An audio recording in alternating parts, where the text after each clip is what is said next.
जी, जिस तरह से लोकसभा चुनाव 2024 का चल रहा है, अंतिम दौर में है, कल समाप्त हो जाएगा चुनाव प्रचार 7वां चरण का। क्या कहेंगे, किस तरह से पूरे देश की जनता ने जिस तरीके से मूड बनाया है, वह मूड विकास के लिए बनाया है। देश में हर एक गरीब को विकास की गारंटी पाने के लिए देश की जनता 140 करोड़ जनता ने यह फैसला कर लिया है कि हम तीसरी बार देश के प्रधानमंत्री आदरणीय मोदी जी को हम प्रधानमंत्री बनाएंगे और जन कल्याणकारी योजनाओं को हम जन जन तक पहुंचाएंगे। और पूरे उत्तर प्रदेश में जिस तरह लहर चल रहा है, वो लहर 6वें चरण तक आते आते वो सुनामी बदल गया है। और ये घोसी और 13 जो लोकसभा सीट पूर्वांचल की बची है, वो देखिएगा सुनामी में विपक्ष के लोग बह जाएंगे और एनडीए के सारे प्रत्याशी भारी अंतर से जीत के दिल्ली की पंचायत में जाकर के अपने क्षेत्रों के विकास के लिए चर्चा करेंगे और क्षेत्र के विकास के लिए देश के प्रधानमंत्री के साथ मिलकर के काम करने का काम करेंगे। लगता है कितना इस बार सीट निकल पाएगी एनडीए की? देखिए, हम लोगों ने नारा दिया है 400 पार का, और 400 पार का मुझे लगता है कि वो बहुत ही करीब पहुंच चुका है।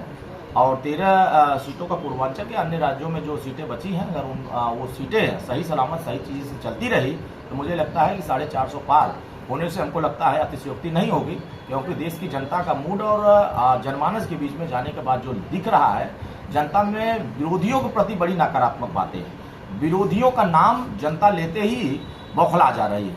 और मुझे ऐसा लगता है कि 4 जून के बाद, वो 4 जून को बड़ा मंगल है और मंगलकारी दिन है, तो मंगलकारी दिन के ही दिन ये विपक्षियों को ऐसे जगह जनता भेजेगी नकार करके कि फिर दोबारा उनका नाम लेने के लिए कोई तैयार नहीं होगा। मुझे ऐसा लग रहा है कि जिस तरीके से नकारात्मक राजनीति को विपक्ष के लोग कर रहे हैं, चाहे वो संविधान को लेकर के बोल रहे हो, चाहे लोकतंत्र को लेकर बोल रहे हो, चाहे आरक्षण को लेकर बोल रहे हो, मुझे ऐसा लग रहा है कि जिन लोगों ने आरक्षण खत्म करने की कोशिश अपने शासनकाल में किया है, जिन लोगों ने दलित पिछड़े आदिवासियों के साथ उनका हक मारने का काम किया है, आज देश के प्रधानमंत्री आदरणीय मोदी जी पिछड़े वर्गों में 2644 जातियों का सर्वे करा करके यह साबित किया कि कांग्रेस पार्टी ने देश के पिछड़े वर्गों के साथ धोखा किया, देश के दलितों के साथ धोखा किया, और उन्हीं के साथ धोखा करने वालों के साथ ही विपक्ष के लोग मिल करके मोदी जी को रोकना चाहते हैं। तो मुझे लगता है कि देश के तमाम पिछड़े दलित, आदिवासी, मुसलमान, अगड़े वर्ग के लोग, हर वर्ग के लोग मिल करके एनडीए की सरकार बना करके विपक्षियों को ऐसे जगह भेजेंगे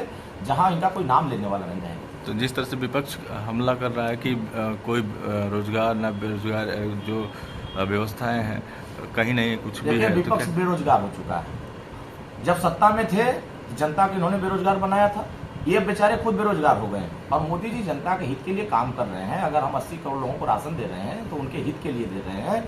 विपक्ष के लोग जब उनकी सरकार थी तो गरीबों को राशन के नाम पर लूट कर लेते थे, पेंशन लूट लेते थे, आवास लूट लेते थे, शौचालय लूट लेते थे, नाली खड़ंजा पुलपुलिया के पैसे लूट लेते थे। नौकरी के नाम पर क्या ये श्री शिवपाल यादव जी के कार्यकाल भूल गया है? 10-10 लाख 20-20 लाख रुपया दे करके यहाँ पश्चिम के नौजवानों को रोजगार दिया जाता था, पूर्वांचल के लोगों को खंडहर में खड़ा किया था, अंधेरे में खड़ा किया था। और आज चमचमाती हुई सड़कें अगर पूर्वांचल में दिख रही है तो ये एनडीए की सरकार में दिख रही है, मोदी जी के कार्यकाल में दिख रही है। अगर पूर्वांचल के लोग लखनऊ अगर 3 घंटा में पहुंच रहे हैं तो ये एनडीए की सरकार में चमचमाती हुई एक्सप्रेस में पूर्वांचल बना है, तब वहां से लोग जा रहे हैं। आज पूर्वांचल के लोगों को 18 घंटा 20 घंटा बिजली मिल रही है तो एनडीए की सरकार में मिल रही है। आज ट्रांसफार्मर जल रहे हैं तो 48 घंटे में बदले जा रहे हैं। उनकी सरकार में 6 महीने तक कोई नाम लेने वाला नहीं होता। आज हर एक गरीब अपने आप को सुरक्षित महसूस कर रहा है। इनकी सरकार में दंगे होते थे, हर कोई ऐसा साल नहीं होता था जिस साल ब्लास्ट न होता हो, कोई ऐसा साल ना होता था जिसमें कर्फ्यू नहीं लगता हो। लेकिन आज देश के 140 करोड़ जनता ये महसूस कर रही है कि भारत की सभी सीमाएं सुरक्षित है, भारत का हर एक नागरिक सुरक्षित है और उत्तर प्रदेश सुरक्षित है, कानून व्यवस्था बेहतर है, जनता के हितों के लिए काम हो रहा है। आज गरीब के साथ कोई अन्याय करता है तो बुलडोजर पहुंच जाता है। गरीब को ऐसा लगता है कि हमारे साथ न्याय हो रहा है। पुरानी सरकारों में अन्याय होता था, अब यहाँ न्याय और न्याय के बीच की लड़ाई हो गई है।